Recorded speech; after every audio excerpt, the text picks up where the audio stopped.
لله وكفى وسلام على عباده الذين اصطفى أما بعد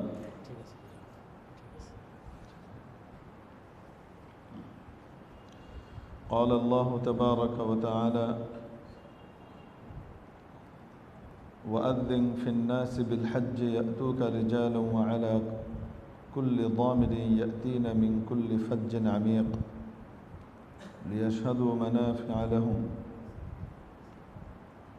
ويذكروا اسم الله على ما رزقهم من بهيمة الأنعام صدق الله مولانا العظيم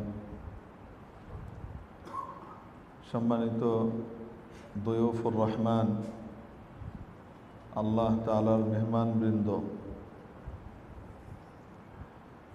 এই শব্দের ভিতরেই নিহিত আছে যারা আল্লাহর ঘরে যান তাদের মর্যাদা, তাদের সম্মান কি।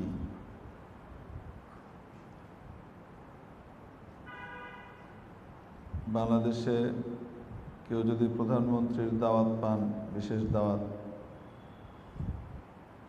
কোনো খাবারের অনুষ্ঠানে বা কোনো বিশেষ অনুষ্ঠানে অতিথি হিসেবে যাবার সুযোগ পান, তার নামে কোনো কার্ড ইস্যু হয়, তাহলে সেই ব্যক্তি অভদ্র হলেও ওই অঞ্চলে গিয়ে ভদ্র হয়ে যায়। অর্থাৎ ওই ব্যক্তি নিজ এলাকায় যদি উল্টোপাল্টাও করে, তার আচরণ পরিশীলিত নাও হয়, তারপরেও ওই ব্যক্তি ওই এরিয়ার কাছাকাছি গেলে মেকিভাবে হলেও, কপটভাবে হলেও নিজে পরিপূর্ণ ভদ্র হয়ে যায়। কি কারণে? আমি বিশেষ জায়গায় দাওয়াত পেয়েছি, অতিথি হিসেবে এসেছি। এই জায়গার একটা মর্যাদা আছে, সেই মর্যাদার কারণে আমাকেও বিশেষ মর্যাদা দেওয়া হয়েছে। সারা বাংলাদেশের 18 কোটি 20 কোটি জনতার মধ্যে আমাদের মাত্র 20 জনকে 22 জনকে দাওয়াত করা হয়েছে। তো এটার জন্য একজন ব্যক্তি কতটা গর্বিত অনুভব করে নিজেকে, এবং নিজের গুরুত্ব আর দাম সে বুঝতে পারে।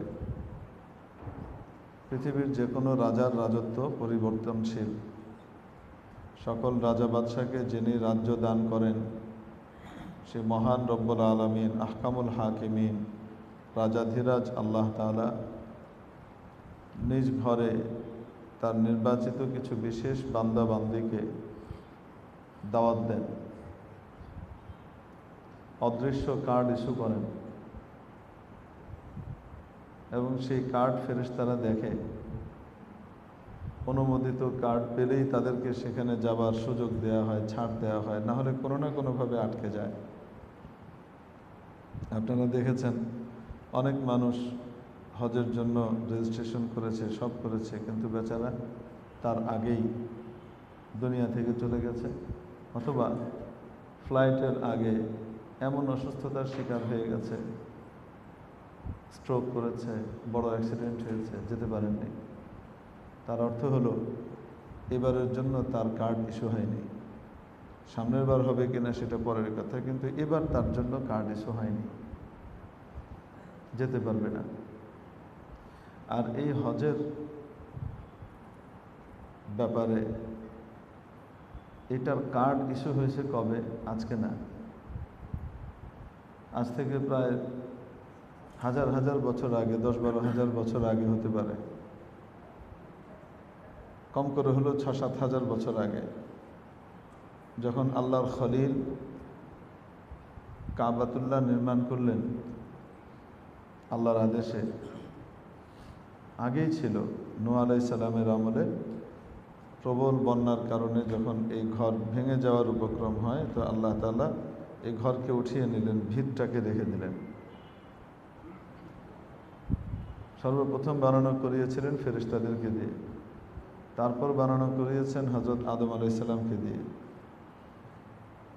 এরপরে বিভিন্ন ধাপে বানানো হয়েছে। হযরত নূহ আলাইহিস সালামের যুগে এটাকে আল্লাহ তাআলা উঠিয়ে নিলেন, ভিত রেখে দিলেন। হযরত ইব্রাহিম আলাইহিস সালাম আমল আসার পরে আল্লাহ তাআলা ওনাকে বললেন, যাও বাপ বেটা মিলে আমার ঘর নির্মাণ করো, পুনরায় নির্মাণ করো।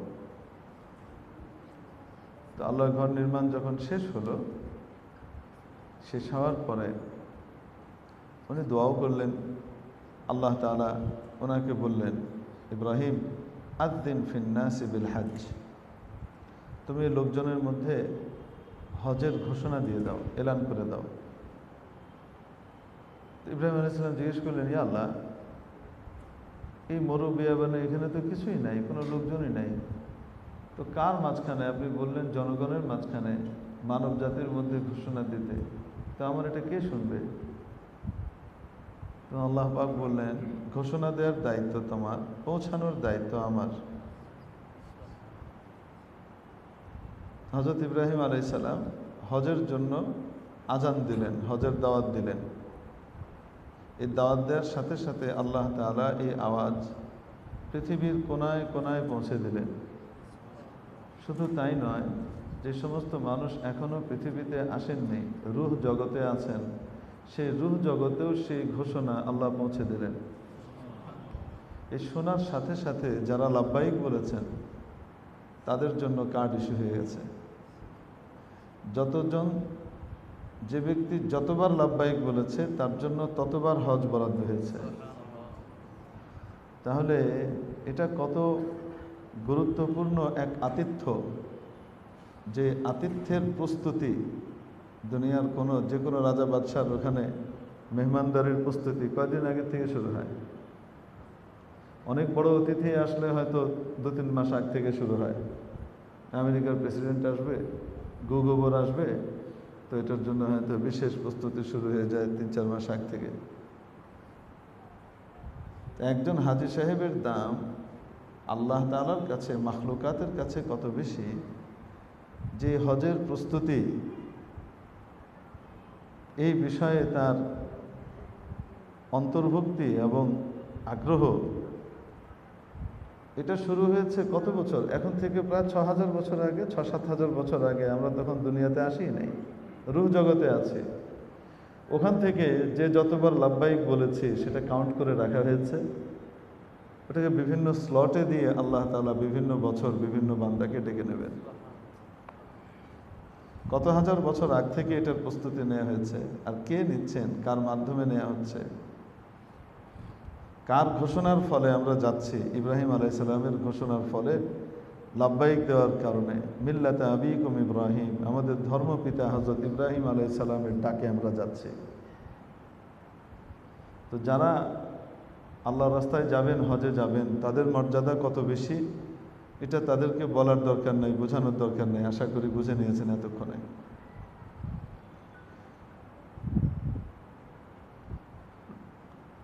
রাসূল পাক সাল্লাল্লাহু আলাইহি ওয়াসাল্লাম হাদিস শরীফের ভিতরে ইরশাদ করেছেন, সাইয়্যিদুনা আবু হুরায়রা রাদিয়াল্লাহু তাআলা আনহু থেকে বর্ণিত, বুখারী মুসলিম সহ অন্যান্য কিতাবেও আছে, আল হজ্জুল মাবরুর লাইসা লাহু জাযাউন ইল্লাল জান্নাহ, মাবরুর হজের বিনিময় জান্নাত বই আর কিছু নয়। মাবরুর হজের বিনিময় জান্নাত ছাড়া আর কিছু নয়। মাবরুর হজ কাকে বলে?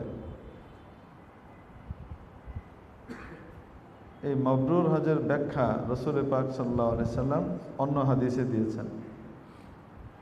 কারণ মানুষ জাহান্নামে যাবে কেন? গুনাহ থাকলে। যার গুনাহ নাই সে জাহান্নামে যাবে? একটা ছোট বাচ্চা যদি ইন্তেকাল করে, কোনো মুসলমানের বাচ্চা ইন্তেকাল করেছে, তার তো এখনো গুনাহ লেখা শুরু হয়নি, তো সে কি জাহান্নামে যাবে না সোজা জান্নাতে যাবে? জান্নাতে যাবে। কেন? তার গুনাহ নাই। তো মাবরুর হজের বিনিময় জান্নাত বই কিছু নয়। এটার ব্যাখ্যা নবীজি অন্য হাদিসে বলে দিচ্ছেন। عن أبي هريرة رضي الله تعالى عنه قال قال رسول الله صلى الله عليه وسلم من حج لله, যে ব্যক্তি হজ করে আল্লাহর জন্য, ফালাম ইয়ারফুস ওয়ালাম ইয়াফসুক, মৌখিক কোনো গুনাহ করে না, অন্য ভাষায় আসি, রফস করে না, ফিস্ক করে না। যে ব্যক্তি হজ করে শুধু আল্লাহর জন্য, 1 নম্বর বৈশিষ্ট্য। 2 নম্বর, সে রাফাস করে না। 3 নম্বর, সে ফিস্ক করে না। ফিস্ক মানে গুনাহ, যে কোনো রকমের গুনাহকে কি বলে? ফিস্ক বলে।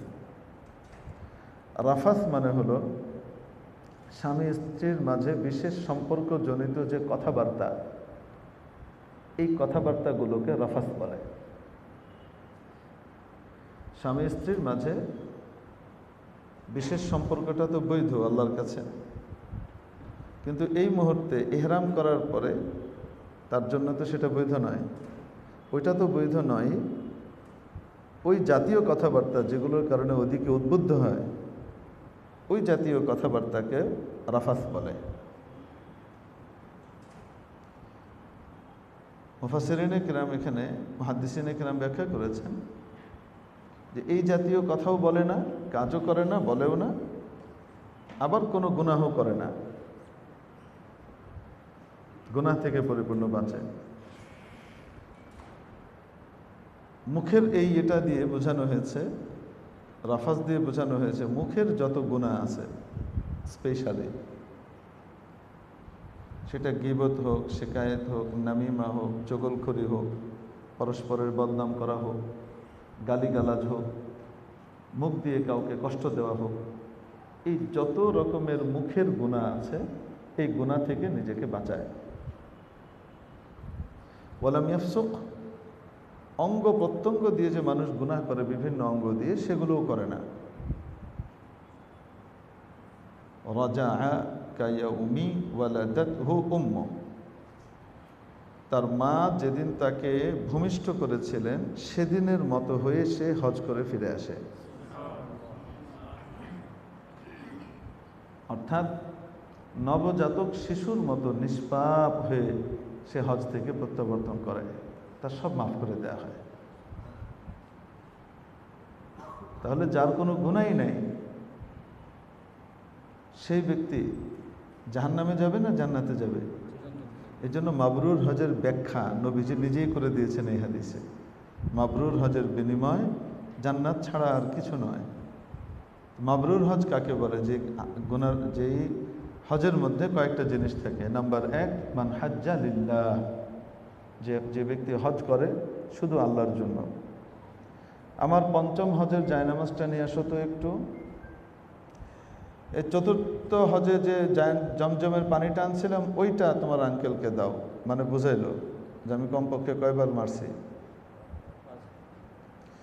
দোকানের নাম হাজি ট্রেডার্স। তো হজ আল্লাহর জন্য হলো না মানুষকে বলার জন্য হয়ে গেল? হযরত মাওলানা আশরাফ আলী থানভী রহমতুল্লাহ আলাইহি হাকিমুল উম্মত ছিলেন। দেওবন্দ মাদ্রাসায় তখন পড়েন ছোটবেলায়। তো ট্রেনে করে যাতায়াত করতে হয়, যাচ্ছেন, পাশে এক হাজি সাহেব বসেছেন। এখন তো হজ টিকিট করলে, ব্যবস্থা করলে প্লেনে করে মানুষ চলে যায়।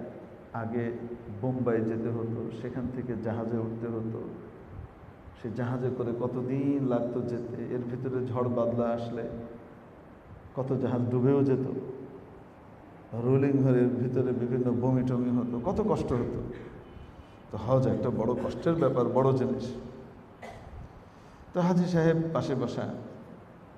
তো উনি যে হাজি সাহেব, এটা উপস্থিতি উনি জানাতে চাচ্ছেন। এখন আশরাফ আলীকে বলছেন, মিয়া कहाँ पढ़ते हो? तो देवबंद पढ़ते हैं। अच्छा, तो क्या बात है, हम करीब बैठे हैं, बात भी नहीं कर रहे हो, हम कौन हैं, कैसे हैं? একসাথে যাচ্ছি, মুর্দার মতো যাচ্ছ, এই যে পাশে বসে আছে, একটু খোঁজখবর তো নিবা, মুরব্বীদের খোঁজখবর তো নিতে হয়। তুমি বলছেন জি জি, ফরমাইয়ে कैसे हैं, কেমন আছেন, आप कहाँ से हैं, आप किस में गिरामी? তো তখন বলছে যে মেরা নাম, मैं हाजी ফুলান, আমি হাজি অমুক। তো বাচ্চা ছোট হলে কি হবে? ভবিষ্যতে যে হাকিমুল উম্মত হবে, নোয়াখালীতে বলে জিয়াও 9 বছর হয়, জিয়া হইতো না, 90 বছর হইতো না। ছোটবেলাতেই তো বোঝা যায়। তো উনি বুঝে ফেলেছেন আমাকে এতক্ষণ বয়ানের উদ্দেশ্য হলো উনি যে হাজি সাহেব, এটা সকলকে জানানো। তো উনি বললেন, ওনাকে জিজ্ঞেস করলো, তোমারা নাম क्या है, তোমার নাম কি? তো উনি উত্তর দিলেন, জি নামাজি আশরাফ আলী।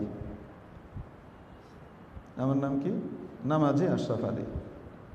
তো হাজি সাহেব আবার রেগে গেলেন, ये कोई नाम है, ये कोई तरीक़ा है? नमाज़ी अशरफ अली, नमाज तो हर आदमी पढ़ता है, तो नमाज़ी कहने की क्या ज़रूरत है? नमाज़ी বলার দরকারটা কি? তুমি জিজ্ঞেস করলেন, चाचा जी आपने जो हज फरमाया कितनी मरतबा हज किया ज़िंदगी में, কয়বার হজ করেছেন? তো বলছে একবার। তো আপনি জীবনে একবার হজ করে যদি হাজি অমুক হতে পারেন, আমি প্রত্যেক দিন 5 বেলা নামাজ পড়তেছি, তো আমি নামাজি আশরাফ আলী হতে পারি না? আসলে ট্রিটমেন্ট করছে যে আপনার এটা বলাটা শোভনীয় নয়, কারণ হজ তো কার জন্য? আর এটার কারণে আপনার মর্যাদা কোথায় চলে যাবে? সারা দুনিয়ার মানুষ আপনার হজের বিনিময় দিতে পারবে? কেউ আপনাকে হাজি বলুক আর না বলুক, আল্লাহর খাতায় যদি আপনি হাজি হিসেবে নাম লিখিয়ে ফেলতে পারেন, তাহলে মর্যাদাটা কোথায়?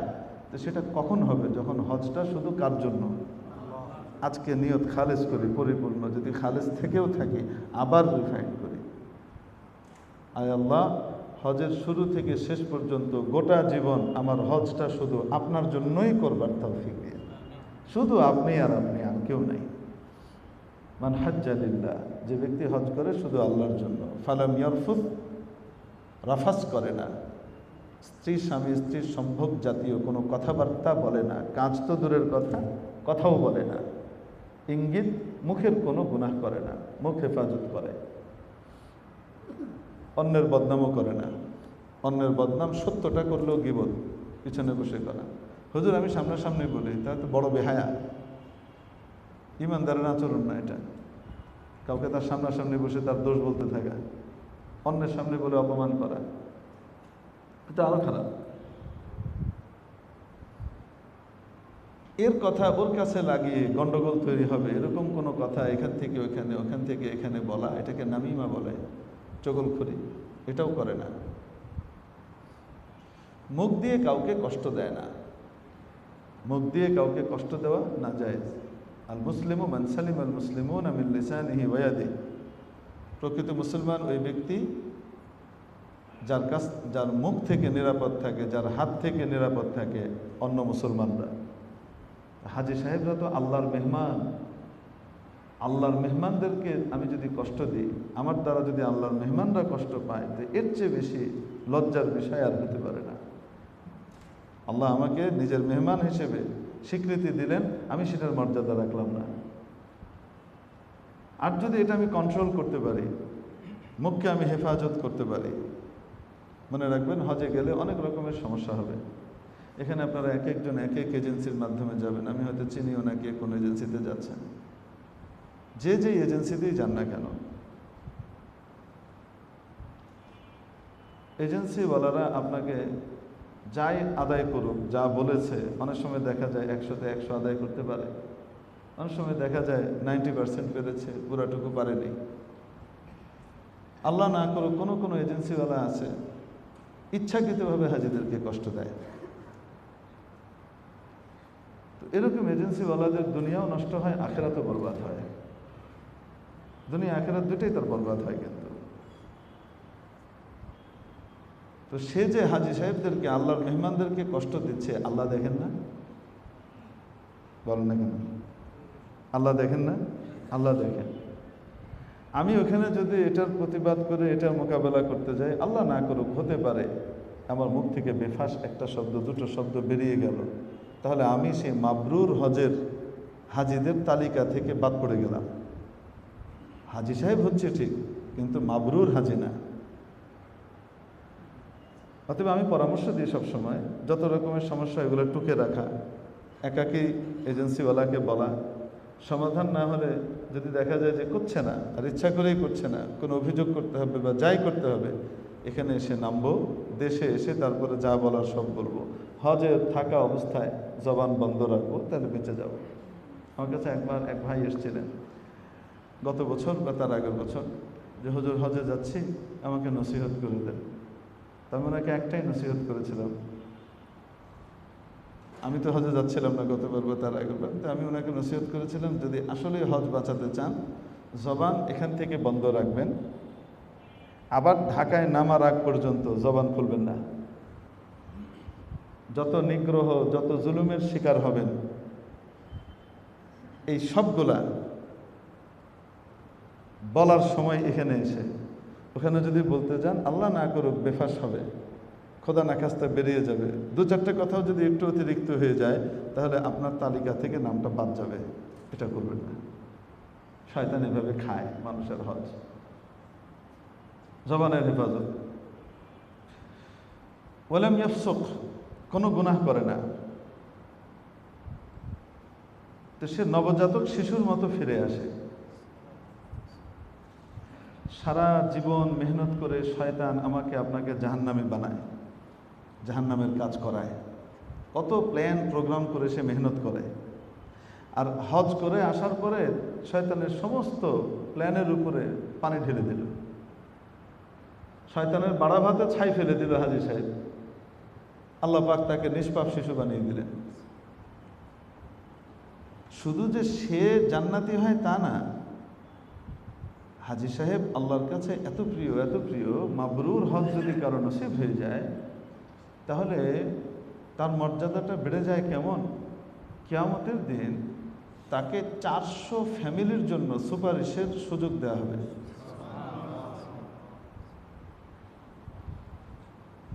400 ফ্যামিলি জন্য তাকে আল্লাহ সুযোগ দিবেন যে তুমি সুপারিশ করতে পারো। অর্থাৎ এরা জাহান্নামী হয়ে গেছে, মুসলমান গুনাহের কারণে জাহান্নামী হয়ে গেছে, তোমার সুপারিশে তাদেরকে পার করে দিব। আপনি কল্পনা করতে পারেন? অগণিত অসংখ্য সুপারিশ করবেন নবী রসুলরা। আল্লাহ রসুল বলেন সুম্মাল উলামা, এরপরে সুপারিশের সুযোগ দেওয়া হবে নায়েবে নবী, নবীর ওয়ারিসদেরকে, আলেম ওলামাদেরকে। এক একজনকে এক এক, কাকে কত হাজার কত লক্ষ দিবেন এটা হলো তার মর্যাদার উপর নির্ভর করে সে আল্লাহর কাছে কতটুকু কাছে গিয়েছে। এই অগণিত অসংখ্য সাধারণ মানুষের ভিতরে যদি তাকানো হয় তাহলে দেখা যায় সবচেয়ে বেশি সুপারিশ দেওয়া হয়েছে হাজী সাহেবদেরকে ইন জেনারেলি। এর চেয়ে বেশি সুপারিশ আর কারো নাই। 400 ফ্যামিলি কি মিনিমাম? বাবা মা, এক ছেলে এক মেয়ে, না? আল্লাহ রসুল তো বলছেন বেশি বেশি করে বাচ্চা হোক তোমাদের, তাহলে আমি গর্ব করবো কিয়ামতের দিন আমার উম্মতের আধিক্য দিয়ে। হ্যাঁ, পাশ্চাত্যের নিয়ম অনুযায়ী তো ছেলে হোক মেয়ে হোক দুটি সন্তানই যথেষ্ট ধরলাম, কমপক্ষে 2 জনই ধরলাম। বাবা মা আরও 2 জন, 4 জন হলো। দাদা দাদি নানা নানি না থাকলে কি একটা ফ্যামিলি পুরো হয় নাকি? সুন্দর মতো হয় নাকি? মজার। তাহলে 8 জন, তো মিনিমাম 8 জনের জন্য যদি সুপারিশ করে পাশ্চাত্যের ফ্যামিলি হিসাব করলে, তাহলে আপনি বলেন তো দেখি 400 ফ্যামিলিতে কত? 4 8 32, 3200 মানুষের জন্য সে সুপারিশ করবে। 4টেখানি কথা।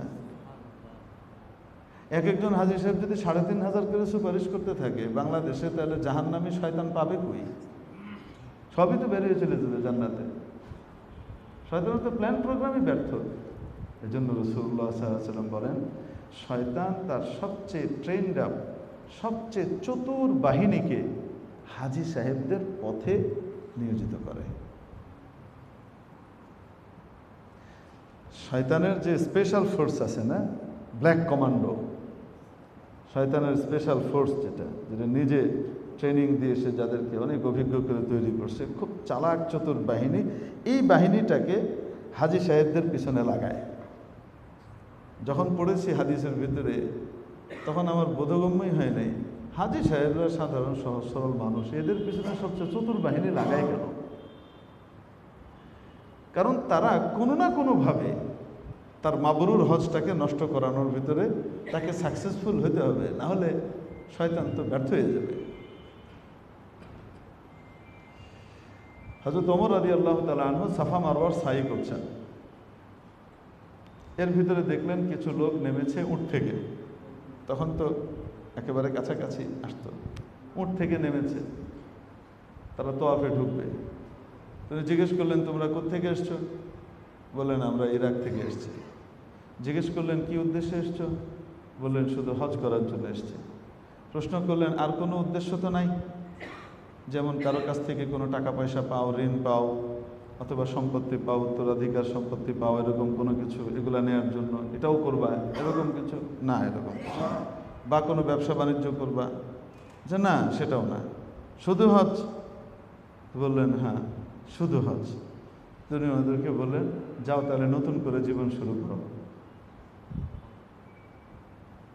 সংক্ষেপে বলে দিলেন যাও তাহলে নতুন করে জীবন শুরু করো, আগেরটা তো শেষ হয়ে গেছে, আগের সব গুনাহ তো মাফ হয়ে গেছে, তাহলে এবার নতুন করে শুরু করো।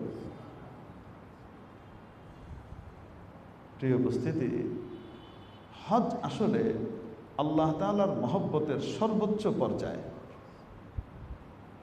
সর্বোচ্চ পর্যায়ে হলো হজ। ইসলামের কত গুরুত্বপূর্ণ বিধান আছে, তন্মধ্যে 5টা বিধানকে আল্লাহ তাআলা, আল্লাহর নবী বুনিয়াল ইসলাম আলা খামস, ইসলামের ভিত্তি 5টা জিনিসের উপর। এই 5টা বিষয়কে মূল ভিত বানালেন। কেন?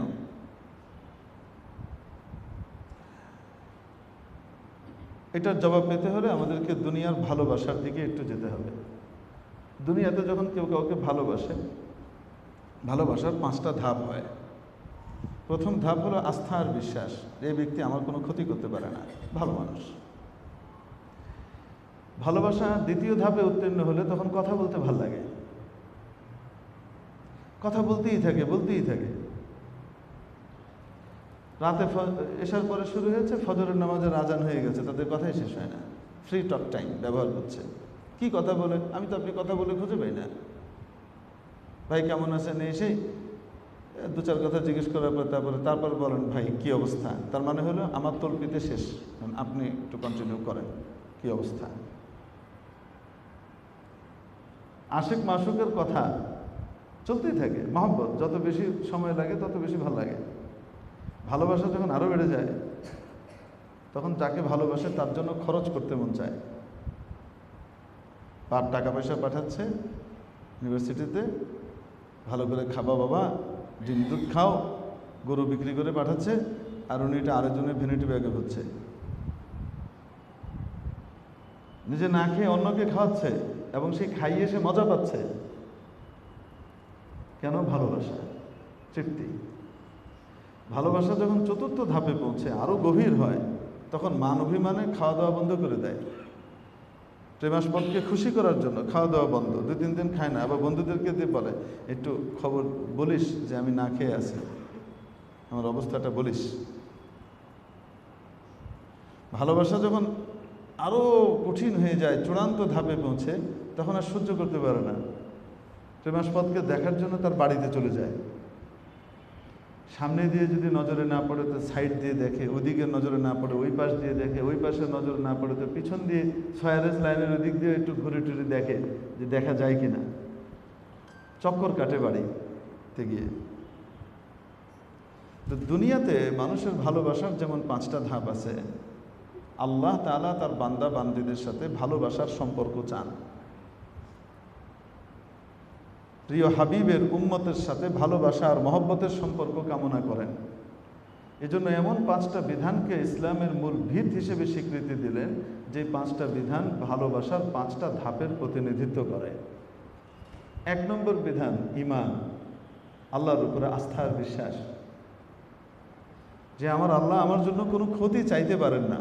উনি যত বিধান দিয়েছেন এগুলো সব আমাদের কল্যাণে দিয়েছেন, এটাই তো ঈমান।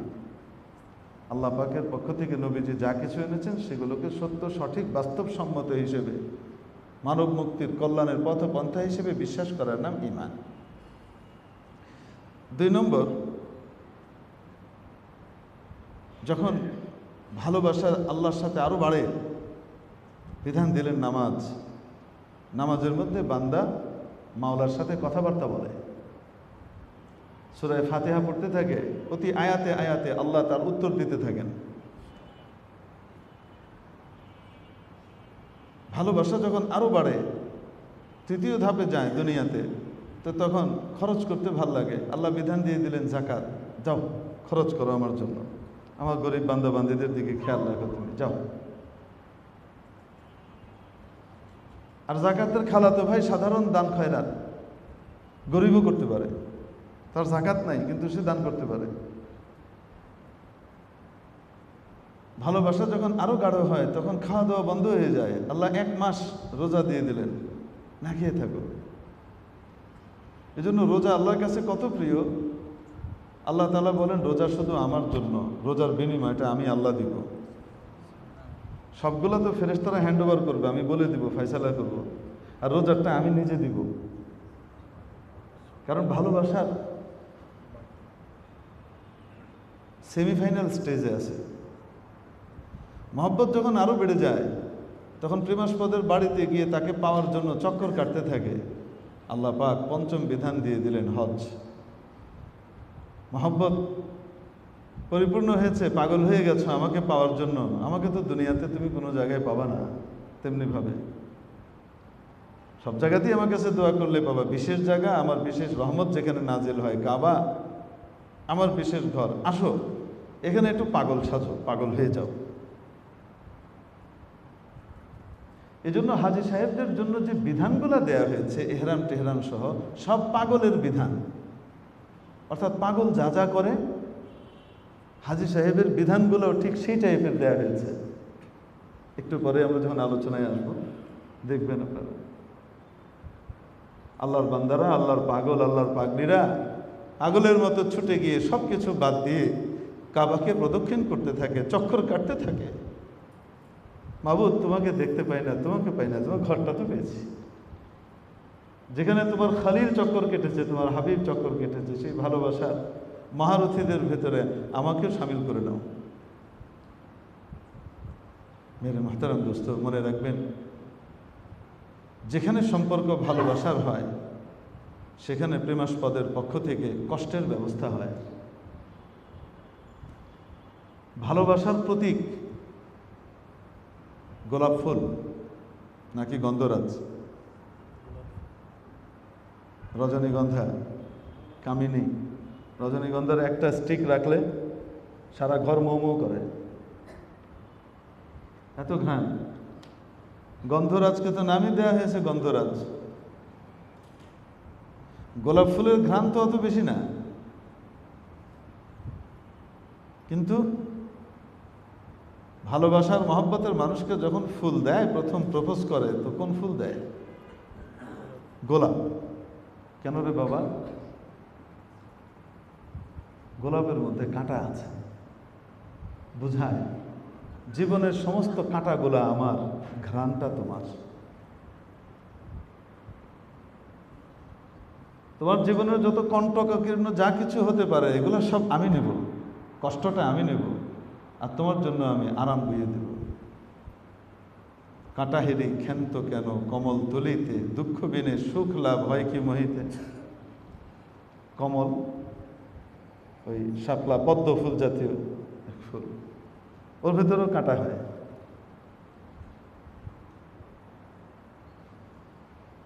তো আল্লাহ পাকের কাছে যখন কারো হজ কবুল হয়, তখন তার হজের ভিতরে কোনো না কোনো কষ্টের ব্যবস্থা আল্লাহ করেন, কোনো না কোনোভাবে। এবং দেখেন, আমার বান্দা এই কষ্ট পেয়ে খুশি নাকি অসন্তুষ্ট হয়ে যায়? আমার মেহমানদারিতে, আমার আপ্যায়নে সে কি সন্তুষ্ট নাকি সন্তুষ্ট না? মেরে ভাই, আমার আপনার কাছে যা কিছু আসে, এই সব কিছু বরাদ্দটা কে করেন? আল্লাহ করেন। আমি আপনি আজকে দুপুরে যা খেয়েছি, বরাদ্দটা কে করেছেন? কোনো মাধ্যমে দিয়েছেন, কিন্তু দিয়েছেন কে? আল্লাহ। রাতেও যা খাবো, এই সব কিছু দেবেন কে? সব তো আল্লাহ দেন, আল্লাহ করেন। একবারের কথা মনে পড়ে, 2010-এ আরিফ ভাই সহ আমরা হজে গেলাম। তো উনি হজ মেলা থেকে এই রকম বসিয়ারের 2 ব্যাগ নিয়ে আসলেন। মানে উনি আমাকে বলছিলেন, হুজুর কোনো ইয়েতে চলেন, আপনি যে এজেন্সিতে বলবেন সেটাতে যাব। তো আমি বলছি, আমি তো কোনো এজেন্সি বলবো না, আপনি যে এজেন্সি ভালো লাগে। উনি ওনার আব্বার হজ আমাকে দিয়ে করাবেন, উনি আর আমি দুজন যাব, আপনি ঠিক করে নিয়ে আসেন। তো উনি হজ মেলা থেকে এতগুলা নিয়ে আসছেন, কয়েকশো হবে। তো আমি বললাম, এত তো আমি দেখতে পারবো না, আপনি এগুলোর ভেতর থেকে কয়েকটা শর্ট করে বাছাই করে নিয়ে আসেন, সেগুলোর ভিতরে আমি তখন যাচাই করব। যাদেরটা নিয়ে আসবেন ওদের সাথে আমি কথা বলে দেখবো যে এরা কি আসলে হজ করায় নাকি হজের নামে ব্যবসা করে। হজ করায় নাকি হজ নষ্ট করায়? কারণ কিছু এজেন্সি আছে, এক সময় বেচারারা ম্যান পাওয়ারের ব্যবসা করতো, ওইটাতে হয়ে গেছে, এখন হজ উমরার ব্যবসার ভিতরে ঢুকছে। এসে হজ করানোর জন্য যে কিছু কোয়ালিটি লাগে, হাজি সাহেবের সফরটা যে অন্য সফরের মতো না, এই বিষয়গুলো বেচারারা বুঝেও না। গায়রে মাহরাম মহিলা আরেক বেটার সাথে এক রুমের ভিতরে দিয়ে থুয়ে দিছে, তো হজ হয় না গুনাহ হয়? এই যে গায়রে মাহরামকে এক রুমের ভিতরে দিয়ে দিছে, তাদের ভিতরে কিছু হোক আর না হোক, পর্দার কথা যে লঙ্ঘন হচ্ছে, মাবরুর হজ হবে? তা আমি বললাম যে আপনি নিয়ে আসেন। তো 3টা আনলেন বাছাই করে, ভিআইপি প্যাকেজ, ওই সময়কার হিলটন প্যাকেজ লেখা আছে, 3টা আনলেন। তো আমি একজনের সাথে কথা বললাম, দেখলাম ওই যে এই ক্যাটাগরির যেটা বললাম। আরেকজনের সাথে দেখে বললাম যে হ্যাঁ, এই লোকের ইয়েটে মোটামুটি ভালো কথাবার্তা। তো ওই ভদ্রলোক আবার পরিচয় টরিচয় নিয়ে আমাদের দাওয়াত দিল, আমাদেরকে গাড়ি পাঠিয়ে দিল, আমাদেরকে দাওয়াত দিল। তো তার বাড়িতে দাওয়াত টাওয়াত খাওয়ালো। তো ওখান থেকে যখন ফিরে আসছি, ওনার ড্রাইভার আমাকে জিজ্ঞেস করছে, হুজুর আপনি কি এনার সাথে হজে যাবেন? তো আমি বললাম হ্যাঁ, কথাবার্তা তো ভালোই লাগলো মোটামুটি। তো হুজুর আমার চাকরি যাবে হয়তো যদি আপনি বলে দেন, কিন্তু এই লোক হলো টাউট, এ বহু লোকের সাথে এরকম নিয়ে যা যা বলে সব ওয়াদা করে, আপনি যা বলবেন সব কিছুতে হ্যাঁ হ্যাঁ বলবে, তারপরে গিয়ে ওখানে গিয়ে ঠকাবে। এরকম বহু লোকের হজ নষ্ট করছে, এই টাইপেরই করে। তো আপনি যদি আল্লাহর কাছে চান তো আল্লাহ দেখবেন রাস্তা বের করে দেয়। 3 নম্বর একজন বাঁচলেন, তো ওনার সাথে কথা বললাম, দেখলাম আল্লাহওয়ালা মানুষ, ভালো মানুষ, আলেম মানুষ, নেক্সট সরে। তো ওনার সাথে আমরা গেলাম। হজ আলহামদুলিল্লাহ খুব সুন্দরভাবে আমাদের হলো, মানে আরামে হজ করলাম, সোজা কথায় শেষ। ফিরে আসছি যখন জেদ্দা এয়ারপোর্টে আমরা পৌঁছাচ্ছি ফেরার সময়, তো আমার ওই ভাই খুব খুশি যে আলহামদুলিল্লাহ আল্লাহ নির্বিঘ্নে হজটা করায় নিয়ে আসলেন, খুব আরামে হজ করলাম। উনি তো এটা বলছেন, আর আমার মনের ভিতরে অস্থিরতা আর ঝড় বাড়ছে। হজ মনে হয় উপরে যায় নাই, আনুষ্ঠানিকতা সম্পন্ন করছি, ফর্মালিটি আদায় করছি ঠিকই, মনে হয় যায় নাই, কোনো কষ্টই আসলো না। তো হজ হইল কিন্তু, কারণ হজ মানেই কষ্ট। কোনো আমলের নিয়ত করার সময় আল্লাহর নবী শিখান নাই যে আয় আল্লাহ এই আমলটা আমার জন্য সহজ করে দাও, কবুল করে নাও। আমি নিয়ত করছি নামাজের, আমি নিয়ত করছি রোজার, আমি নিয়ত করছি অমুক আমলের, আল্লাহ কবুল করে নেন, তাকব্বাল মিন্নি, কবুল করে নেন, এতটুকু। আর হজের ক্ষেত্রে নবীজি যখন নিয়ত করাচ্ছেন, শিখাচ্ছেন, আয় আল্লাহ উমরার নিয়ত করছি, সহজ করে দেন, কবুল করে নেন। আয় আল্লাহ হজের নিয়ত করছি, সহজ করে দেন, কবুল করে নেন। সহজ করে দেন মানে কি? কাজটা সহজ না কঠিন? আসলে কঠিন। এটার ভিতরে বারবার ঘাত প্রতিঘাত আসতে থাকবে।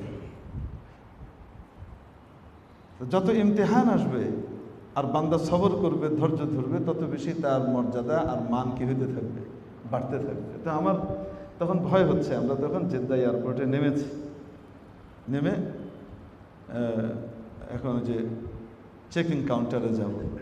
উনি তো খুব খুশি, উনি হাসছেন, আর আমার মন ভার হয়ে আসতেছে। আর এটা হচ্ছে আল্লাহ, কোনো পরীক্ষাই তো হইল না, না খাওয়ার কষ্ট হলো, না এটার কষ্ট হলো, না থাকার কষ্ট হলো, না ওটার কষ্ট হলো। তো তাহলে মনে হয় তাহলে কি যায় নাই?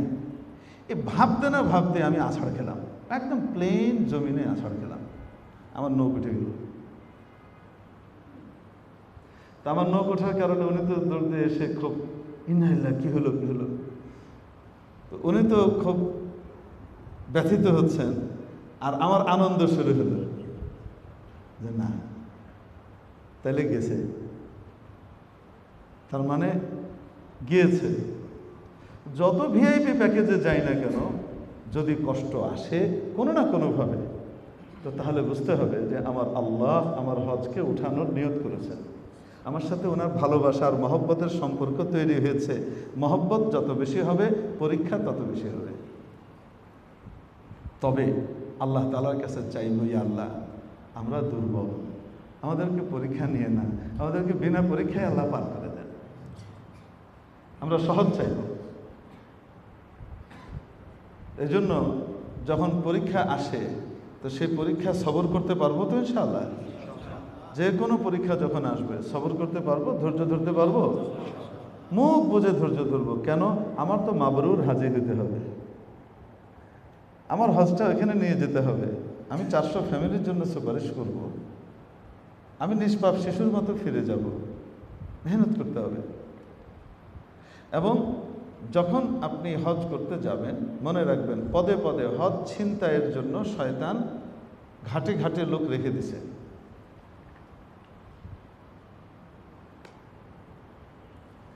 বেশি লাগবে না, এখনো আপনি মক্কা শরীফ মদিনা শরীফ পৌঁছেন নাই, মাত্র এয়ারপোর্টে গিয়েছেন, চেক ইন কাউন্টারেই বসে আছে এক বোন বসে আছে, সেই বোনের দিকে তাকানো জায়েজ তো? চেকিং কাউন্টারে যিনি বসে আছেন, যে মহিলা, তার দিকে তাকানো আমার আপনার জন্য জায়েজ না না জায়েজ? বলেন না জায়েজ। তাকে দেখার অনুমতি তো আল্লাহ আমাকে দেন নাই। অতএব চেকিং কাউন্টারে যদি আমার এরকম কেউ থাকে, তো তখন কি আমি পাসপোর্ট ভিসা যেগুলো আমি তার সামনে পেশ করব, তার দিকে তাকিয়ে না নিচের দিকে তাকিয়ে? এখান থেকেই ছিনতাই শুরু হয়ে যায়। এখানে না হলেও প্লেনে ওঠার সাথে সাথে শ্রীদেবীরা দাঁড়ায় রয়েছেন দরজায়, যাওয়ার সাথে সাথে আসসালামু আলাইকুম। আপনি চিন্তা করবেন সালাম দেওয়া সুন্নত, জবাব দেওয়া তো ওয়াজিব। ওয়াজিব যদি না দিই, আর আখলাকের সাথে দেওয়া উচিত। ওয়ালাইকুম আসসালাম, মা ভালো আছো? আছে তো হজ? বলেন না কেন? আমি যেগুলো বলবো ওগুলো আপনি বইয়ে পাবেন না। হজ করার জন্য তো বই যথেষ্ট, আমি আপনাকে বই দিয়ে দিলেই হতো। প্র্যাকটিক্যালি বলছি, কোন কোন জায়গাতে শয়তান আপনার উপরে হামলা করবে, আপনার হজটা নিয়ে যাবে। আরো বলবো আপনাকে? হ্যাঁ, শয়তান আপনার হজ নেওয়ার জন্য খুব চমৎকার সিস্টেম করে রাখছে, এবং হারাম শরীফে নিবে। হারাম শরীফ, আপনি কাবা শরীফ দেখতেছেন, কাবা শরীফ দেখলেও সওয়াব আছে। নামাজের অপেক্ষা করছেন মাথা ভেবে বসে, ওইখান থেকে আপনারটাও নিছে, আপনার পুরো গ্রুপের হজ নিয়ে গেছে, সে শয়তান নিয়ে গেছে। বলবো নাকি কিভাবে নেবে? সে এসে জিজ্ঞেস করবে। আপনি পাশে বসছেন, দেখবেন পাশে আরেকজন বসছেন, ওনার ব্যাগের ভিতরে বাংলাদেশের পতাকা, দেশি মানুষ। কেমন আছেন? আলহামদুলিল্লাহ। কোন এলাকার? এই কোন এজেন্সিতে আসছেন? অমুক এজেন্সি। মাশাআল্লাহ, আলহামদুলিল্লাহ। কেমন আছেন? ভালো আছেন। 2-4টা কথার পরেই শয়তান প্রশ্ন করাবে, কত টাকা দিয়ে আসছেন?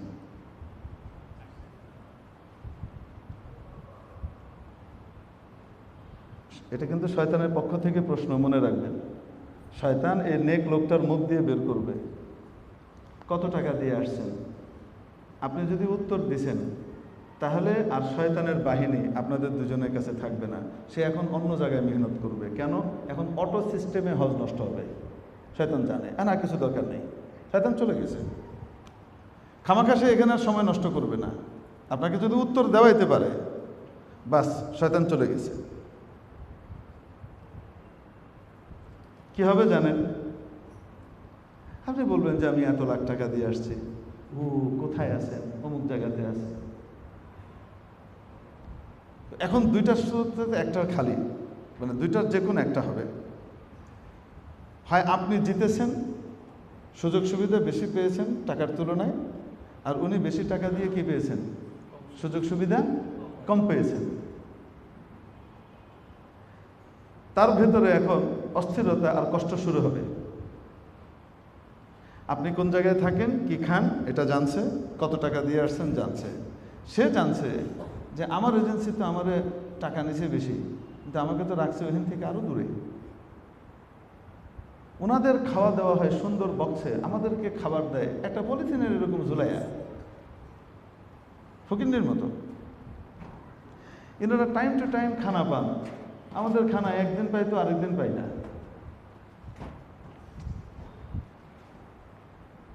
এইবার উনি শুধু এখানে বসে থাকবেন না তো, উনি ওনার মসজিদ এলাকা ওই যে যেখানে থাকেন ওখানে যাবেন, নামাজ টামাজ পড়ে ওখানে গিয়ে রুমের ভিতরে বলবেন জানেন, বা মনে করেন খানা টানা সব ঠিক আছে, থাকাও ঠিক আছে, সব ঠিক আছে, মানে ওনার এজেন্সি ওনার সাথে যা ওয়াদা করছে সেটা তাকে পুরাই দিছে, কিন্তু আপনার টাকার তুলনায় তার টাকার হিসেবে সুযোগ সুবিধা কম সে পাচ্ছে। এখন এই ব্যক্তি তার রুমে গিয়ে বলবে, তার রুমের লোকজনের মেজাজ খারাপ হবে এজেন্সির উপরে, তারপরে তারা এই পুরো বিল্ডিংয়ের ভিতরে এটাকে চাউর করবে এবং সকলে মিলে এই এজেন্সির মালিক বা কর্তৃপক্ষের গিবতে লাগবে। প্রশ্ন হলো এই যে আপনার সাথে আপনার এজেন্সির কি কথা হয়েছে যে আমি আপনাকে এই ফ্যাসিলিটি দিব, আপনি আমাকে এত দিবেন। যদি সে সেটা আপনাকে দেয় তাহলে ভুল করেছে না ঠিক করেছে বলেন? বাজারে অনেকগুলো দোকান আছে, কোনো দোকান কি বাধ্য করেছে আপনি আমার দোকান থেকে নেন? অনেকগুলো দোকান আছে, এক দোকানে একটা জিনিস বিক্রি করছে 500 টাকায়, আরেক দোকানে বিক্রি করছে 480 টাকায়। তো আপনি কি 500 টাকাওয়ালাকে এসে বলতে পারবেন এই মিয়া তুমি 500 টাকা রাখছো, আমার 20 টাকা ফেরত দাও? সে কি বলবে? আপনি ওখান থেকে নিতেন, আপনি আমার কাছ থেকে নিচ্ছেন কেন? আপনার সাথে তার যে চুক্তি হয়েছে সেই চুক্তিটা যদি সে ঠিকমতো আদায় করে, যে এরকম দূরত্বে রাখবে, এরকম খাবার দাবার দিবে, এরকম সুবিধা থাকবে, ওটা যদি সে ঠিকঠাক মতো আদায় করে, এবং হজের মধ্যে কেউ যদি 90% আদায় করে, আমরা বলি সে ফুলফিল করছে। কারণ হজের ভিতরে কিছু অনাকাঙ্ক্ষিত এমন বিষয় আসে যে বিষয়গুলো ট্রাভেল এজেন্সি কেন কারো পক্ষেই পরিপূর্ণ সামাল দেওয়া কি হয় না, সম্ভব হয় না। যারা একাধিকবার হজে গিয়েছেন তারা জানেন বিষয়গুলো। কারণ ত্রিপাক্ষীয় চুক্তি হয়, বাংলাদেশ, সৌদি আরব, আবার ওইখানকার মুআল্লিম, এইখানকার মুআল্লিম, কিছু বিষয় আছে ওইখানকার মুআল্লিমের সাথে সংশ্লিষ্ট। এই বেচারা মুআল্লিমকে যথাযথভাবে টাকা দিয়েছে, সব কিছু করেছে, কিন্তু ওই মুআল্লিম তাকে সার্ভিসটা প্রোভাইড করছে না। এটার কারণে তো এই লোকটাকে কি করা যায় না, আসলে ধরা যায় না, কিন্তু তারপরেও চেষ্টা করে তারা পুরা করার জন্য। তো আমরা বলি যদি কেউ যদি তার ওয়াদার 90% পুরা করে তো তাহলে আমরা বলি যে সে সাকসেসফুল, সে ঠিক আছে। 100% যদি হয় তো আলহামদুলিল্লাহ। এখন আমার আপনার মাঝখানে যে কথা বলাইলো, আমি আপনাকে জিজ্ঞেস করলাম কত টাকা দিয়ে আসছেন, আপনি বললেন 7 লাখ। আমি বললাম আমার কাছ থেকে তো 7.5 লাখ নিছে, আপনারা কোথায় আছেন? আমরা কবুতর চত্বরে রেখে নিয়েছি। আমি তো কোদাই ব্রিজের কাছে রাখছে, 7.5 লাখ টাকা দিয়ে কোদায়, দেখছেন জানোয়ার। আচ্ছা, সে কিন্তু আমার সাথে চুক্তিই করছিল যে 7.5 লাখ টাকা নেবে আর আমাকে রাখবে কোথায়, এতটুক দূরে, যেখানে বলছে ওখানেই রাখছে। কিন্তু আমার ভিতরে এই কষ্টটা আসবে কি আসবে না? আমি মানুষ হিসেবে আমার ভিতরে আসবে। আমি গিয়ে যখন নাকি আমার রুমে বলবো, তারাও উগ্র হবে, তাদেরও কষ্ট হবে, গিবত শেখায়ত শুরু করব, এবং আমার হজটা শেষ হয়ে গেল। আপনি তো নেককার মানুষ, হজ নিয়ে চলে গেলেন, কিন্তু আমি তো শেষ। এই জন্য বললাম যে যদি কাউকে জিজ্ঞেস করে কেউ এসে, ভাই কত টাকা দিয়ে আসছেন, সাথে সাথে বলবেন ভাই জিকির করেন। কত টাকা দিয়ে আসছেন? ভাই যত টাকা দিয়ে আসি, আমার বাকি যা আছে আপনি দিবেন। আমার আরো কিছু টাকা পয়সা দরকার হবে, আপনি দিবেন? না, তা তো দিব না। তো তাহলে জিজ্ঞান কেন কয় টাকা দিয়ে আইছেন? আপনি যা দিয়ে আইছেন আইছেন, আমি যা দিয়ে আইছি আইছি, আলহামদুলিল্লাহ, আল্লাহ পাকের শুকর আদায় করেন। নাম্বার 2, টিকা লিখে রাখেন, এটা হলো টিকা। আপনি যদি চাই যে আমি 1 টাকা খরচ করে 2 কোটি টাকার সওয়াব নেব, এক টাকাতে 2 কোটি সওয়াব নেব, 2 কোটি টাকার সওয়াব চাইলে পাবো? হাজী সাহেবের জন্য আল্লাহ পাক রাসূল সাল্লাল্লাহু আলাইহি ওয়াসাল্লামের মাধ্যমে জানিয়ে দিয়েছেন, হাজী সাহেব যখন হজের ভিতরে খরচ করে তার নিজস্ব প্রয়োজনেই খরচ করছে, নিজের খাওয়ার জন্য, কাপড় ধোয়ার জন্য, নিজের বিভিন্ন প্রয়োজনে, অন্য কারোর জন্য খরচ করলে তো আরও সওয়াব। প্রতিটা টাকায় 4 কোটি গুণ সওয়াব দেয়া হয়। এক দিরহামে কত গুণ? 4 কোটি গুণ। এটা যদি মাথায় থাকে, যে কোনো খরচ হজের কাজে, ওই নাকি গোল্ড কিনে বেড়াইতেছে, সেটা তো 4 কোটি গুণ স্বাভাবিক হয়েছে নাকি? হ্যাঁ, যারা বেগম সাহেবের নিয়ে যাবেন, আল্লাহ পাক সাধ্য থাকলে কিছু কিনে দিন। যদি কিনে না দেন তো তাহলে আপনাকে মাসলা দিবে। হজে আসলে গড়ে কিনে দিতে হয় সোনা, জানো না? এই মাসলা কোথায় পাওয়া যাবে? কোনো হাদিস কিতাবে পাওয়া যাবে না, কিন্তু মাসলা পাওয়া যাবে। এই ব্যাপারে সমস্ত বিবিরা একমত যে এই মাসলা আছে। তো যেহেতু এই ব্যাপারে সমস্ত বিবিরা একমত যে এই মাসলা আছে, কোনো কিতাব কোরআনে না থাকলেও, তো ঘরের শান্তির জন্য এবং তার মহব্বতে আল্লাহ যদি কিছু টাকা পয়সা দিয়ে থাকে, না সুযোগ হয়, তো কিছু কিনে দিলে কোনো অসুবিধা হবে না।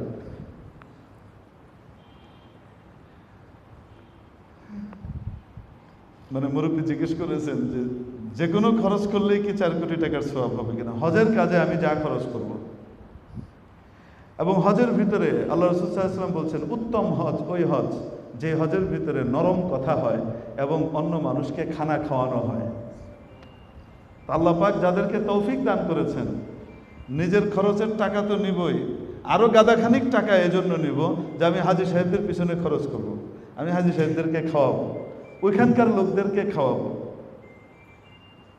স্থানীয় ব্যবসায়ী যারা, ওইখানকার স্থানীয় ব্যবসায়ী, তারা আল্লাহর ঘরের, আল্লাহর নবীর প্রতিবেশী, ওই সমস্ত ব্যবসায়ীদেরকে লাভবান করার জন্য যে তাদেরকে লাভ দিচ্ছে।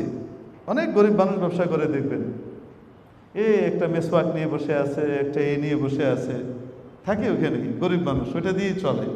আপনার কোনো দরকার নাই, তারপরেও আপনি শুধু এই জন্য কিনতেছেন যে ওকে তো আল্লাহ তার ঘরের প্রতিবেশী হিসেবে রাখছে, আল্লাহ নবীর কাছে আসা যাওয়া করে, ঘুরে থাকে,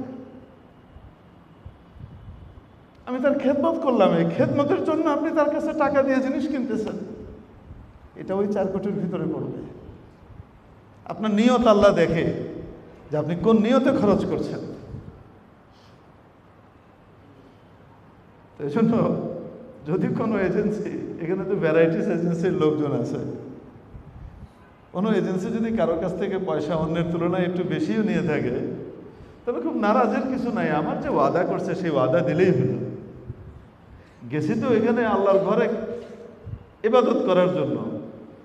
অনেক সময় 5 স্টার মানের খাওয়া দাওয়া হয়, আর হজটা হয় কমলাপুর বস্তির মতো, মানে হজের কোয়ালিটি কমলাপুর বস্তি, এমন যেন না হয়। আল্লাহ পাক আমাদের হজকে কবুল করেন, আমাদেরকে শয়তানের খপ্পর থেকে হেফাজত করেন। যেই কয়জন আসি, কখনো জিজ্ঞেস করব কাউকে, ভাই কয় টাকা দিয়ে আইছেন? আর আমাকে যদি কেউ জিজ্ঞেস করে, মেজাজ যদি খারাপ হয় তো কেবেন, আমার টান পড়লে দিবেন? তো না জেনে জিজ্ঞেন কে? আসছেন হজ করতে, হজ করেন, ভাই জিকির করেন, আসেন আমরা কাবা শরীফ দেখি। কাবা শরীফ দেখি দরকার নেই, কারণ অটো সিস্টেমে শয়তান এবার হজ কি করবে? নষ্ট করে দেবে। আপনি যদি উত্তরটা শুধু দেন, কোনো দরকার নেই। কারণ আল্লাহ আপনাকে আমার কাছ থেকে যা কবুল করছেন, প্রত্যেকটার বিনিময়ে কত আসবে? 4 কোটি করে আসবে। এটা লাভ আমি চোখ বন্ধ করার পরে দেখব, দুনিয়াতেও দেখব। হযরত আব্দুল্লাহ ইবনে মাসউদ রাদিয়াল্লাহু তাআলা আনহু থেকে বর্ণিত, রাসূল পাক সাল্লাল্লাহু আলাইহি ওয়াসাল্লাম বলেন, তাবিউ বাইনাল হজ্জ ওয়াল উমরা, ধারাবাহিকভাবে হজ উমরা করতে থাকো, একের পর এক হজ উমরা করতে থাকো, আল্লাহ যদি তৌফিক দেন। কেন? ফাইন্নাহুমা ইয়ানফিয়ানিল ফাকরা ওয়াদ দুনুব কামা ইয়ানফিল কিরু খাবাসাল হাদিদ।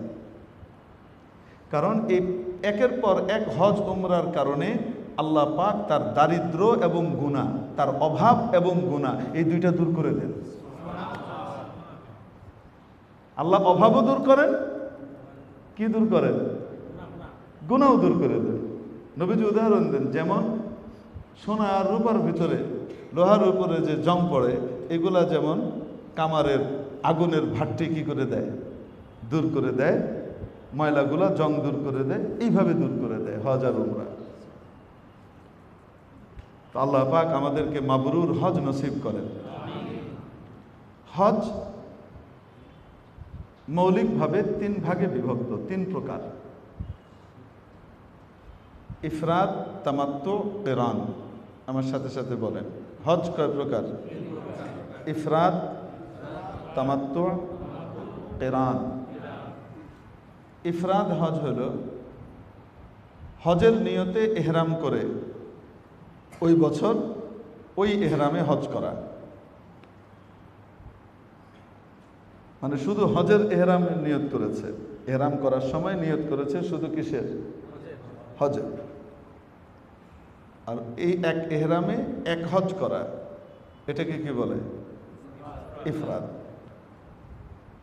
2 নম্বর তামাত্তু। তামাত্তুয়ের সংজ্ঞা সাধারণ ভাষায় বলছি, ফিকহি সংজ্ঞা ভিন্ন, মানে তাত্ত্বিক সংজ্ঞা যেটা, যদি মাদ্রাসার ছাত্র বা আলেম ওলামা হয় তাহলে সংজ্ঞা একরকম বলবো, আপনাদের বোঝার জন্য সহজে সংজ্ঞা। হজের মাসের ভিতরে ওমরা এবং হজ এর জন্য আলাদা আলাদা ইহরাম করা, অর্থাৎ ওমরার ইহরাম করে গিয়ে ওমরা শেষ করা, হালাল হয়ে যাওয়া, তারপরে হজের সময় আসলে আবার হজের জন্য ইহরাম করে হজ করা। তাহলে হজ এবং ওমরা দুইটা আলাদা আলাদা ইহরামে করা একই মৌসুমে, এটাকে কি বলে? তামাত্তু। অর্থাৎ যাওয়ার সময় আপনি ওমরার নিয়ত করে যাবেন, ওমরার ইহরাম করে যাবেন, ওমরা শেষ করে হালাল হয়ে যাবেন, এরপরে আবার হজের সময় আসলে হজের ইহরাম করে হজ করবেন, এটা কি? তামাত্তু। নাম্বার 3 কিরান। সেটা কি? ওমরা এবং হজ দুইটা একই ইহরামে করা, অর্থাৎ ইহরাম করার সময় নিয়ত করা, ইয়া আল্লাহ আমি হজ এবং ওমরা উভয়টার নিয়ত করছি। তাহলে কি হবে? তামাত্তুওয়ালা যেমন গিয়ে ওমরা করার পরে হালাল হয়ে গিয়েছিল, আপনি হালাল হতে পারবেন না। আপনি এই একই ইহরামে তামাত্তু করার মানে ওমরা করার পরে আবার হজ পর্যন্ত অপেক্ষা করবেন এবং ওই ইহরামেই হজ কমপ্লিট করবেন, এটাকে কি বলে? কিরান।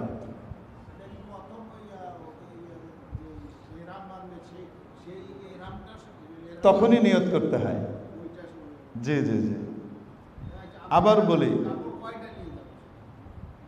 বলতেছি, আসতেছি ইনশাল্লাহ, বিস্তারিত ব্যাখ্যায় আসবো। হজ কয় প্রকার? ইফরাদ, তামাত্তু, কিরান। শুধু হজের ইহরামে হজ করা ইফরাদ। হজের মৌসুমে ওমরা এবং হজ আলাদা আলাদা ইহরামে করা, এটা কি? তামাত্তু। আর ওমরা এবং হজ একই ইহরামে করা, এটাকে কি বলে? কিরান। সাধারণত আমাদের বাংলাদেশি, পাকিস্তানি, ইন্ডিয়ান যারা আছেন, এনাদের বেশিরভাগই প্রথম দিকে যাই আমরা। এটা যাওয়ার একটা ফায়দাও আছে, এই সময়টা কাবা শরীফ তুলনামূলকভাবে খালি থাকে, মন ভরে তওয়াফ করা যায়, আমলগুলা খুব আরামের সাথে করা যায়, এই জন্য প্রথম দিকে চলে যান আমাদের ইয়েরা। তো প্রথম দিকে গেলেও হজ পর্যন্ত সময় তো প্রায় 1 মাস বাকি আছে। আরো এই 1 মাস যাবৎ ইহরাম ধরে রাখা সহজ না কঠিন?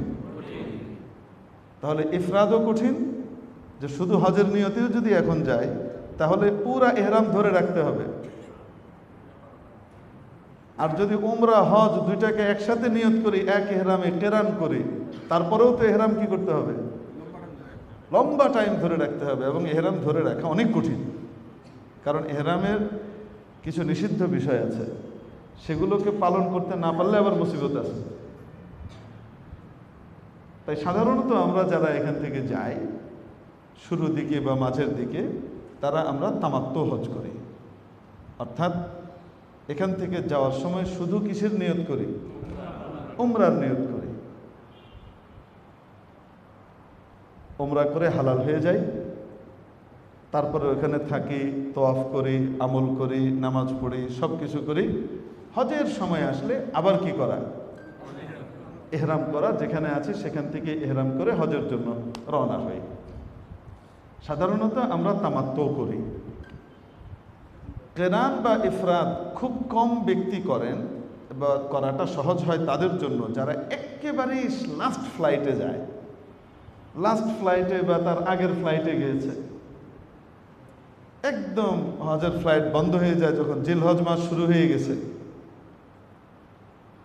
7 তারিখ 8 তারিখে তো এমনি ইহরাম করতে হবে, তো জিলহজ মাস শুরু হয়ে গেছে, জিলহজের 2, 3, 4 তারিখে যাচ্ছে বাংলাদেশ থেকে, তাহলে ওনার জন্য কেরান বা ইফরাদ এটা তার জন্য কি হয়, সহজ হয়। যেহেতু আমরা সাধারণত তামাত্তু করব, এই জন্যে এইটার আলোচনাটা আমরা লম্বা চড়াভাবে করব এবং কেরানের আলোচনা শেষের দিকে আংশিক এটার সাথে এসে যাবে। এটা যেটা বললাম এটা হলো বেগুনের রেলগাড়ি মার্কা সংজ্ঞা। তামাত্তুর যে বললাম যে হজের মৌসুমে আলাদা আলাদা এহরামে ওমরা এবং হজ করা, 2 এহরামে 2টা করা, এটাকে কি বলে, তামাত্তু বলে। কিন্তু তাত্ত্বিক সংজ্ঞা যেটা সেটা হলো এই, আশহুরে হজে কেউ যদি ওমরার এহরাম করে আর ওই বছরই তার হজের নিয়ত থাকে তাহলে সে তামাত্তুকারী সাব্যস্ত হয়ে যায়। হজের মাসগুলোর ভিতরে হজের মাস কোনটা, শাওয়াল, জিলকাদ, জিলহজ, এর 10 তারিখ 12 তারিখ পর্যন্ত, এই হলো আপনার শাওয়াল, জিলকাদ, জিলহজ। এই মাসগুলোর ভিতরে কেউ যদি উমরার নিয়ত করে, উমরার ইহরাম করে আর ওই বছরই তার কিসের নিয়ত থাকে, হজের নিয়ত থাকে, তাহলে সে তামাত্তুকারী সাব্যস্ত হয়ে যায়। বুঝতে পেরেছি? ব্যাস, এটা শুধু মাথায় রাখেন, এটা আপনাদের বেশি চিন্তা করার দরকার নেই এটা নিয়ে। তাহলে তামাত্তু করার জন্য আমাকে কয়টা কাজ করতে হবে, উমরা, আলাদা এহরামে উমরা, আলাদা এহরামে, এজন্য আমরা একটা একটা করে স্টেপ বাই স্টেপ আগাই। উমরা থেকে শুরু করি। উমরার ফরজ 2টি, ওয়াজিব 2টি। আমার সাথে সাথে বলেন, উমরার ফরজ, ওয়াজিব, আবার উমরার ফরজ কয়টা আর ওয়াজিব 2টা। ফরজ 2টা কি, এহরাম, ফরজ তওয়াফ, এহরাম, ফরজ তওয়াফ। আবার এই 2টা হলো উমরার ফরজ। ওয়াজিব 2টা, সাই করা, সাফা মারওয়ার সাই, এবং চুল কাটা। কি কাটা, চুল কাটা। পুরুষরা নেড়া করে ফেলা উত্তম, খাটো করলেও চলবে। মাথার 4 ভাগের 1 ভাগ চুল যদি কেটে ফেলে, সব দিক থেকে মিলিয়ে হলে তাও চলবে, চলবে, কিন্তু উত্তম কি, কামিয়ে ফেলা, নেড়া করে ফেলা। ঠিক আছে? আরে পাগল তো, কি পাগল তো, পাগলের কি চুল চিরুনি এগুলার সময় থাকে নাকি? পাগল কখন কি করে? মাথার চুল তো মাথার জন্য সৌন্দর্য, তো পাগল তো সৌন্দর্য আর অসুন্দর এগুলো বুঝে না, তো নেড়া করে ফেলা বেশি উত্তম। দেখেন আবার মা বোনদের নেড়া না। তাহলে আবার বলি, উমরার ফরজ কি কি, ইহরাম করা এবং আবার ফরজ তওয়াফ করা। উমরার ওয়াজিব কয়টি, 2টি। কি কি, সাই করা, মাথা মুন্ডন করা। মুখস্থ হয়েছে? বিস্তারিত পরে আসবো। হজের ফরজ 3টি, ইহরাম, উকুফে আরাফা বা আরাফায় অবস্থান, উকুফে আরাফা বা আরাফার ময়দানে অবস্থান, উকুফে আরাফা বা আরাফার ময়দানে কয় নম্বর হলো, 3 নম্বর ফরজ তোয়াফ, যার অপর নাম তোয়াফে জিয়ারত। এই ফরজ তোয়াফের একটা নাম আছে, এই নামটা কি, তোয়াফে জিয়ারত। কয়টা হলো, 1। হজের ফরজ 3টি, নাম্বার 1। নাম্বার 2, উকুফে আরাফা। নাম্বার 3 তওয়াফে জিয়ারত। আবার হজের ফরজ 3টি। 1 বান্ধা না, বান্ধা শব্দ বলেন না, এই বান্ধার কারণে গড়বড় লাগে। মাসালায় আপনিও বিপদে পড়েন, অন্য কেউ বিপদে ফেলেন। এই জন্য এহরাম বান্ধা না, এহরাম। এহরাম কি? এহরাম। হজের ফরজ কয়টি? নাম্বার 1 নাম্বার 2 উকুফে আরাফা বা আরাফায় অবস্থান। নাম্বার 3 তওয়াফে জিয়ারত, ফরজ তওয়াফ। কয়টা হলো? কয়টা হলো? 3টা। ওমরার ফরজ কয়টা? কি কি? ভুলে গেছেন আবার। এহরাম, ফরজ তওয়াফ, ওমরার ফরজ তওয়াফ। ওমরার ওয়াজিব কয়টি? কি কি?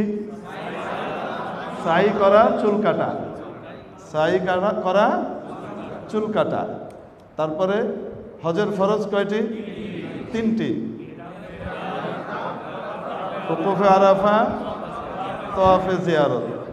উকুফে আরাফা বা আরাফায় অবস্থান, আর 3 নম্বর হলো তওয়াফে জিয়ারত। হজের ওয়াজিব 6টি। ইফরাদওয়ালার জন্য 5টি। আর কেরান আর তামাত্তুওয়ালার জন্য কয়টি? 6টি। তাহলে আমাদের জন্য কয়টি? 6টি। কারণ এত দূর থেকে খাইতে গিয়া ইফরাদ কেউ করে না, ডবল সওয়াব তো। তামাত্তু হোক চাই কি কেরান হোক, সওয়াব ডবল না, এখানে সওয়াব বেশি তো। হজের ওয়াজিব কয়টি? 6টি। নাম্বার 1 ওকুফে মুজদালিফা, মুজদালিফায় অবস্থান। নির্ধারিত সময়ে মুজদালিফায় অবস্থান। নির্ধারিত সময়টা কখন এটা বলে দেওয়া হবে ইনশাআল্লাহ ব্যাখ্যার সময়। 1 নম্বর ওকুফে মুজদালিফা। 2 নম্বর 10, 11, 12 তারিখে পাথর মারা।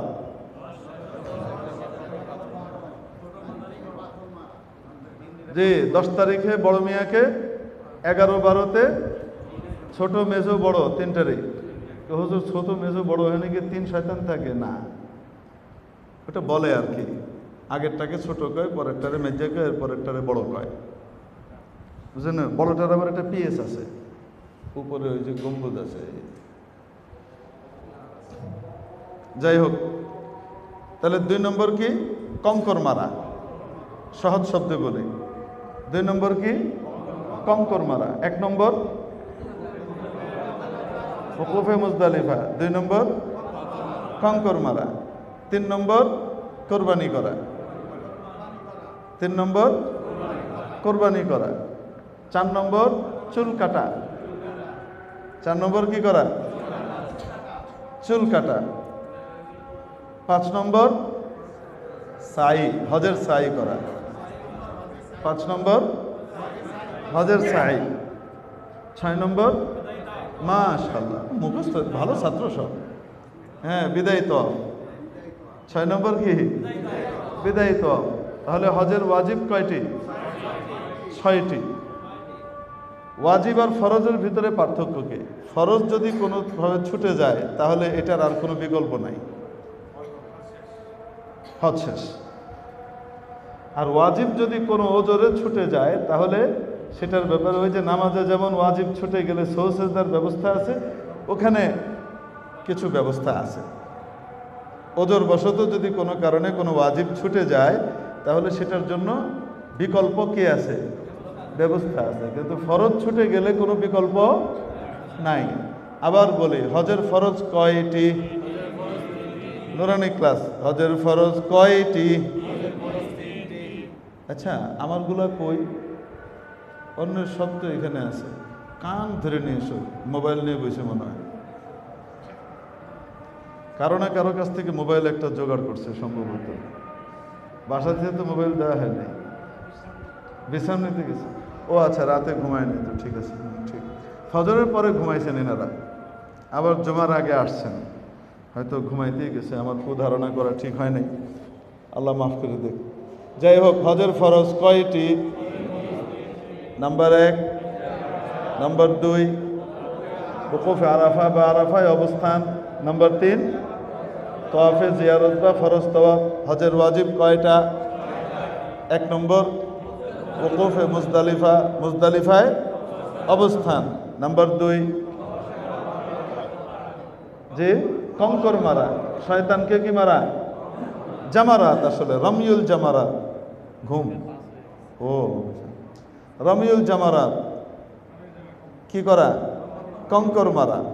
নাম্বার 3। নাম্বার 4 চুল কাটা। হ্যাঁ। নাম্বার 5 সাই। নাম্বার 6 বিদায় তওয়াফ। ঠিক আছে ইনশাআল্লাহ। নামাজের পরে আল্লাহ তৌফিক দিলে প্রত্যেকটা বিস্তারিত আমরা কি করব?